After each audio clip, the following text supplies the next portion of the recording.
Assalamualaikum warahmatullahi wabarakatuh. Waalaikumsalam warahmatullahi wabarakatuh. Apa kabarnya hari ini? Baik. Oh, alhamdulillah. Luar biasa. Allahu Akbar. Semangat semuanya. Semangat. Oke, biar tetap semangat, kita tepuk semangat dulu. Ya, tepuk semangat yang kompak biar belajarnya tambah semangat. 1, 2, 3, tepuk semangat.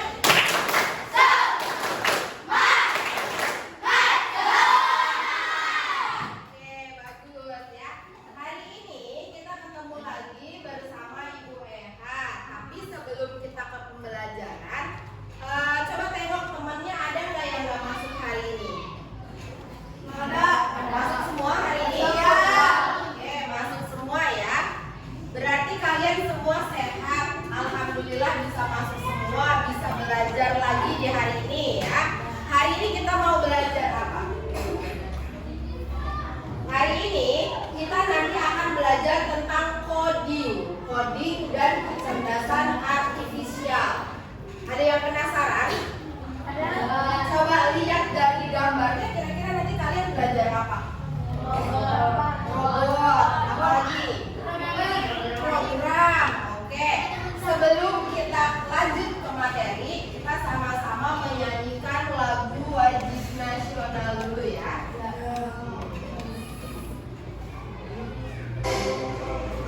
Pancasila, akulah pendukungmu. Patriot proklamasi, sedia berkorban untukmu. Pancasila dasar negara, rakyat adil makmur sentosa. Pribadi bangsaku, ayo maju, maju, ayo maju, maju, ayo maju, maju.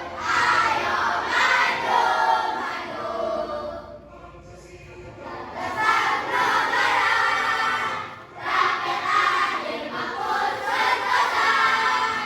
Pribadi bangsaku, ayo maju, maju, ayo maju, maju, ayo maju, maju. Terima kasih. Sudah siap untuk belajar? Siap. Kalau sudah siap, alat tulis sudah disiapkan? Siap. Ayo yang belum disiapkan, siapkan dulu alat tulisnya.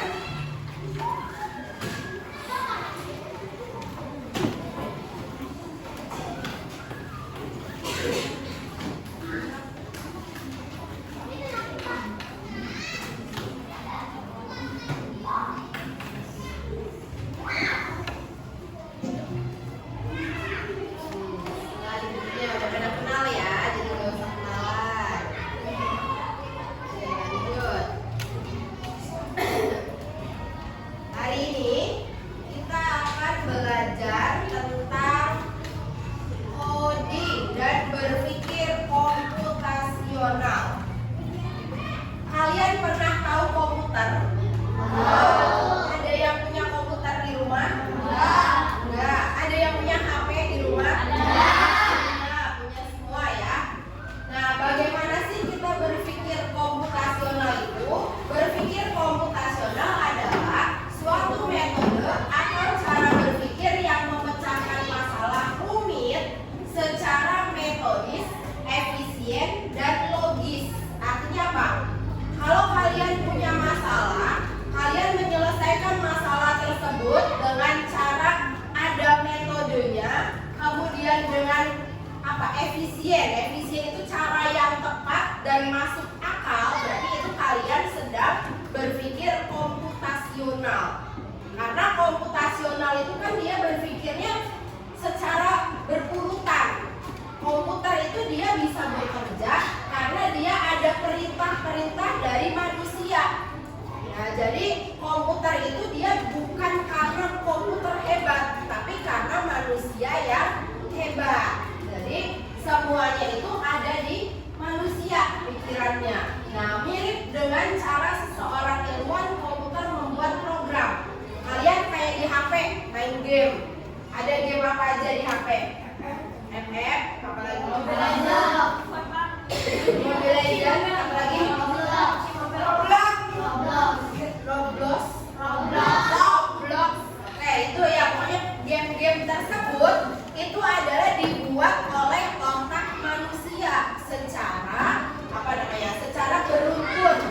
Kalian bisa nggak bikin game sendiri? Nggak bisa.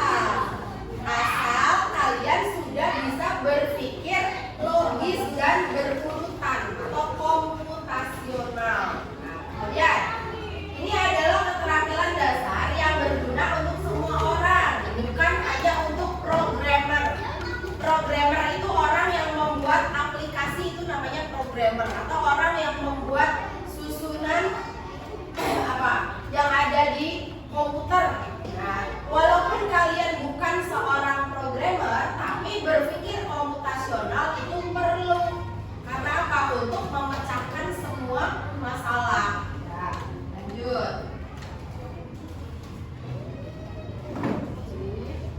Nah, 4 pilar utama berpikir komputasional. Yang pertama yang harus kalian miliki adalah dekomposisi.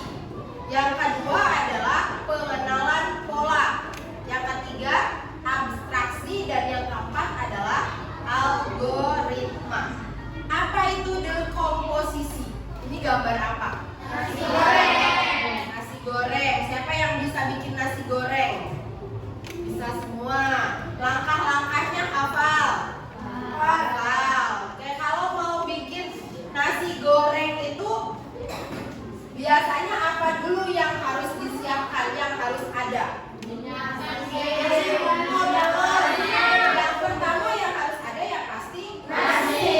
Kan mau bikin nasi goreng, berarti yang pertama harus ada nasi. Oke. Nah, sekarang dekomposisi adalah proses membagi masalah yang rumit dan besar menjadi komponen-komponen yang lebih kecil dan lebih mudah dikelola. Ibu ambil contoh di sini. Ini ada masalah besar. Masalah besarnya adalah ingin membuat nasi goreng. Kira-kira kalau mau membuat nasi goreng harus ada apa? Harus apa yang kita lakukan? Nah, dekomposisi yang pertama adalah di sini apa? Yang pertama adalah menyiapkan bahan. Bahan buat nasi goreng ada apa?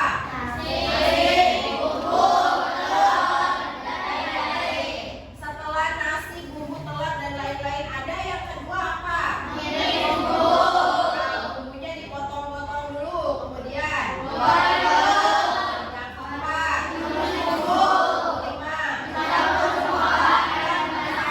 nah, kalau misalkan urutan ini diacak, misal sama ibu mau menumis bumbu dulu yang pertama, boleh nggak? Boleh. Jadi nggak nasi gorengnya?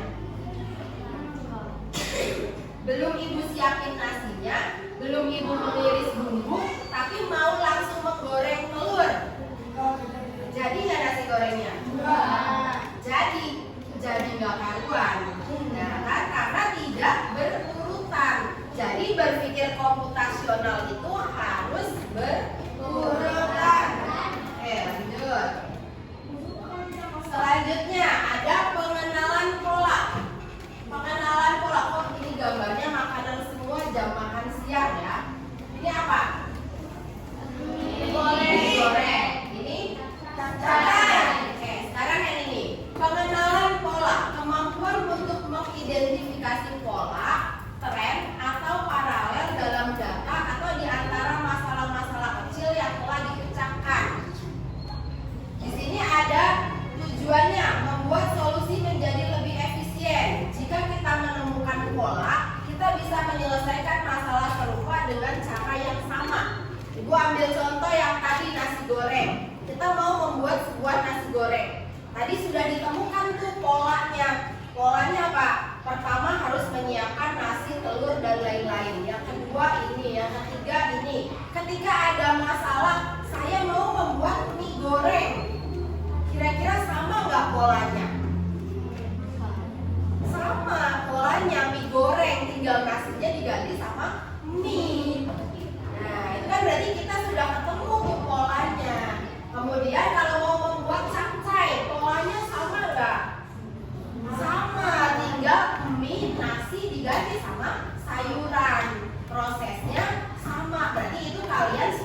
menemukan pola.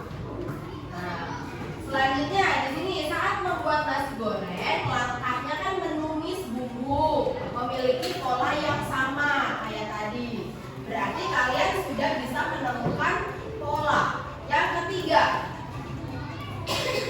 ada abstraksi. Abstraksi itu apa? Prosedur untuk menghilangkan data yang tidak relevan atau berlebihan dan berkonsentrasi secara eksklusif pada fakta-fakta yang paling krusial. Artinya begini, tadi kalian sudah menemukan pola. Ternyata menemukan masalah yang baru. Dan dari susunan pola itu, kok ini nggak sesuai nih sama masalah yang baru. Kita singkirin, hapus satu nomor, misal nomor 4 jangan dipakai untuk masalah yang baru. Nah, berarti nanti akan menemukan pola yang baru lagi. Itu namanya abstraksi dari masalah yang baru. Di sini saat mengendarai sepeda, kita fokus pada cara mengayuh, menjaga keseimbangan dan mengerem. Kita tidak perlu memikirkan bagaimana cara kerja detail setiap gear atau bahan pembuat bannya. Kalian kalau naik sepeda pernah nggak mikir, ini orang bikin ban gimana ya sambil dikayu sepedanya? Atau nggak ini orang bikin rem gimana ya caranya? Pernah mikir begitu? Pernah. Berarti itu berpikir abstraksi. Kalian sedang memikirkan sesuatu yang belum tahu. Padahal kalian sudah menggunakan, tapi kalian berpikir ini cara bikinnya gimana ya? Ini caranya gimana ya? Itu ada abstraksi di otak kalian. Ya, lanjut. Ada algoritma. Serangkaian langkah-langkah atau aturan yang jelas dan berurutan untuk menyelesaikan suatu masalah. Itu namanya algoritma. Tadi sepeda kalian lagi di kayu. Kalian mikir ini orang yang bikin ban gimana ya? Kok bisa muter? Kok ban gak kotak? Tiba-tiba bannya bocor. Apa yang harus dilakukan? Kalau bocor tadi dipompa atau ditambal? Ditambal. Berarti langkah-langkah atau aturan yang jelas. Itu bannya bocor, berarti harus ditambal. Dan berurutan. Kalau orang mau nambal ban sepeda, apa yang harus dilakukan? Apakah langsung ditambal aja pakai plester? Enggak, ada langkah-langkah yang berurutannya. Langkah berurutan menambal ban sepeda bocor sampai jadi lagi itu namanya algoritma. Jadi berurutan, ya. Di sini ciri algoritma yang baik. Kalau mau menyelesaikan masalah, algoritma yang baik yang pertama adalah urutannya harus jelas. Pertama apa, kedua apa, ketiga apa. Yang kedua, tidak ambigu. Apa itu ambigu? Ganda dan memiliki arti ganda. Artinya ketika orang yang membaca tuh nggak bingung. Langkah berikut ini apa, habis ini apa, habis ini apa. Kemudian yang ketiga, pasti berhenti setelah masalah selesai. Langkah-langkahnya itu harus sampai masalahnya selesai. Jangan sampai masih gantung. Langkah-langkah menambal ban sepeda, tapi baru sampai bannya dibakar udah selesai. Berarti bannya belum dipasang lagi. Berarti itu belum menjadi algoritma. Harus menjadi sampai ban sepeda bisa dipakai lagi. Itu baru algoritma. Contoh sehari-harinya ada resep masakan. Kan nggak mungkin orang nge-share resep masakan cuman sampai masakannya di wajan. Pasti sampai masakannya dimasukkan ke dalam piring, dimasukkan ke dalam wadah, kemudian disajikan. Itu sampai selesai. Petunjuk perakitan mainan. Ada yang suka main Lego di sini. Main Lego itu atau main ini apa namanya puzzle. Main puzzle itu kan harus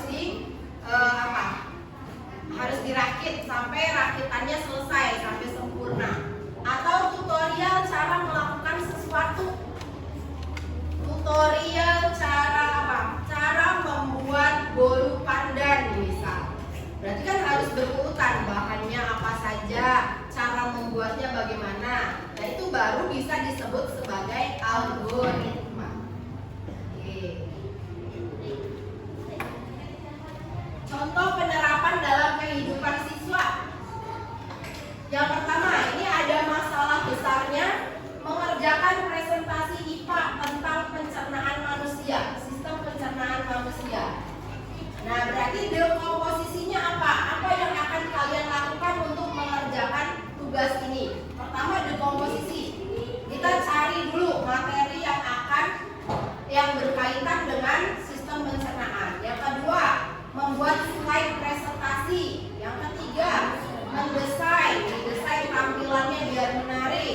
kemudian berlatih presentasi, kemudian membagi tugas setiap anggota. Kamu tugas ini. Ini namanya dekomposisi.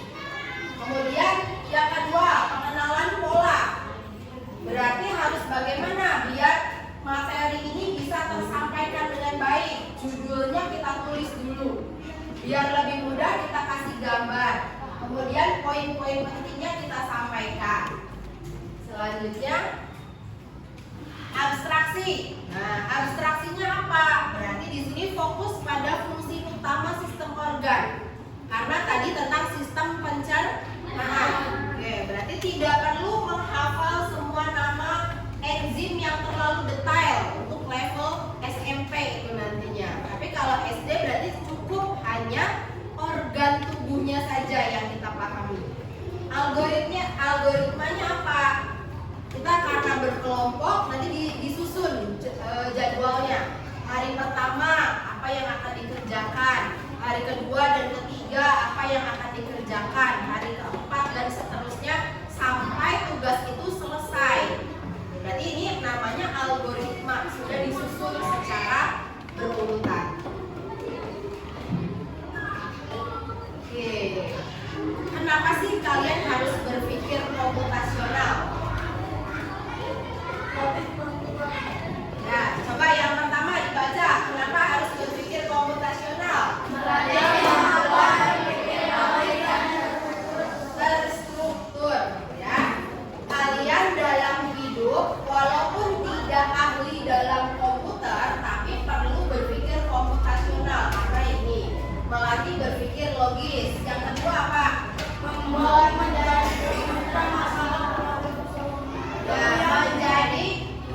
Membantu menjadi pemecah masalah. Jadi ketika ada masalah itu tidak langsung panik.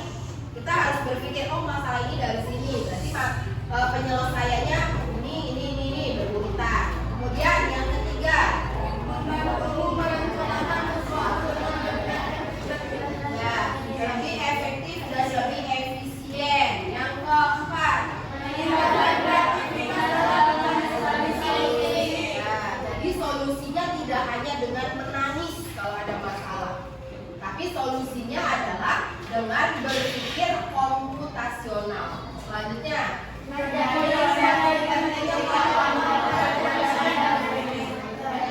sains, teknologi, teknik, pengetahuan.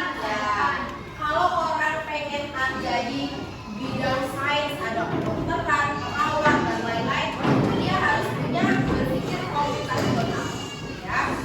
Selanjutnya, oke, saatnya kita main game programmer dan robot. Itu akan bagikan ya.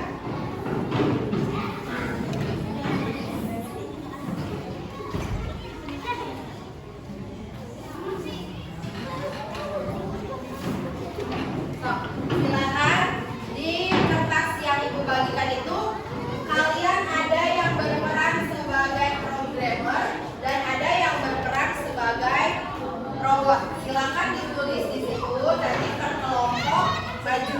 Untuk yang kelompok 2 berarti kalian ini ada langkah-langkah membuat nasi goreng. Kira-kira dari 6 langkah ini coba dijabarkan. Apa saja, yang pertama ngapain, kedua ngapain, dan seterusnya. Ibu kasih waktu 5 menit. Ibu kasih waktu 5 menit, silakan dikerjakan.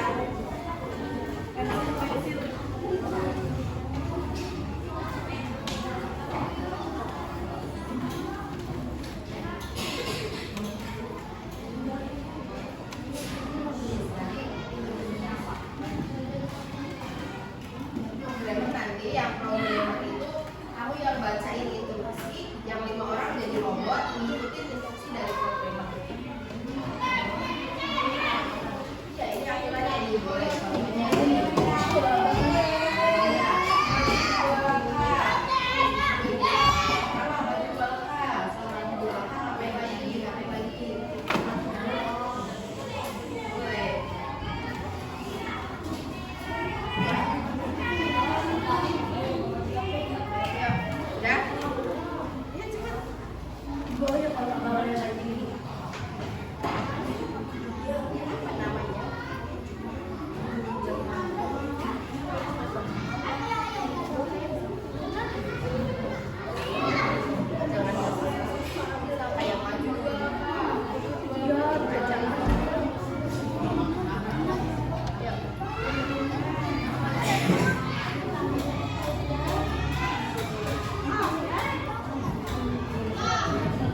rebutan siapa yang jadi programmer?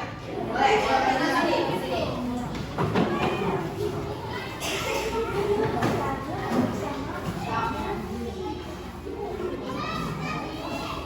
Yang jadi robotnya gimana? Ya. Silakan programmernya dari sebelah sana ngadepnya. Jangan membelakangi penonton. Ya, siap programmernya. Maju satu langkah. Hadap kiri. Hadap kanan. Mundur satu langkah. Sudah? Oke, silakan duduk, tepuk tangan buat kelompok 1. Kelompok 3, kelompok 2 karena belum selesai. Yuk, kelompok 3 dulu.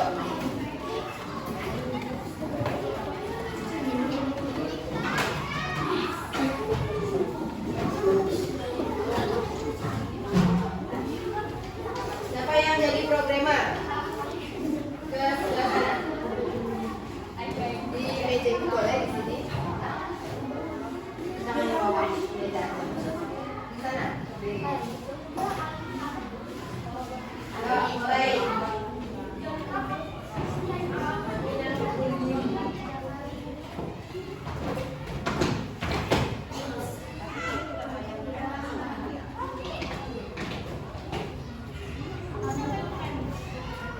Ambil pulpen.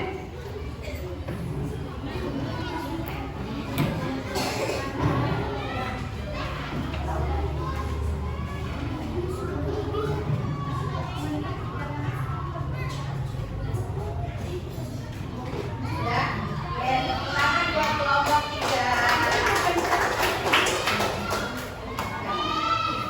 Gimana kelompok 2 sudah? Atau gini, kelompok 2 nanti yang belum ditempelnya dipegang oleh satu orang. Nanti setiap satu orang membacakan ini. Ya, ya, silakan maju. Ya, siapa dulu yang membacakan pertama, kedua, ketiga, barisnya secara berurutan di sini. Ayo.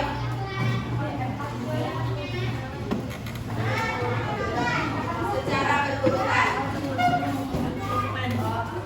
Ini kelompok 3 mau menampilkan langkah-langkah membuat nasi goreng. Langkah yang pertama, maju.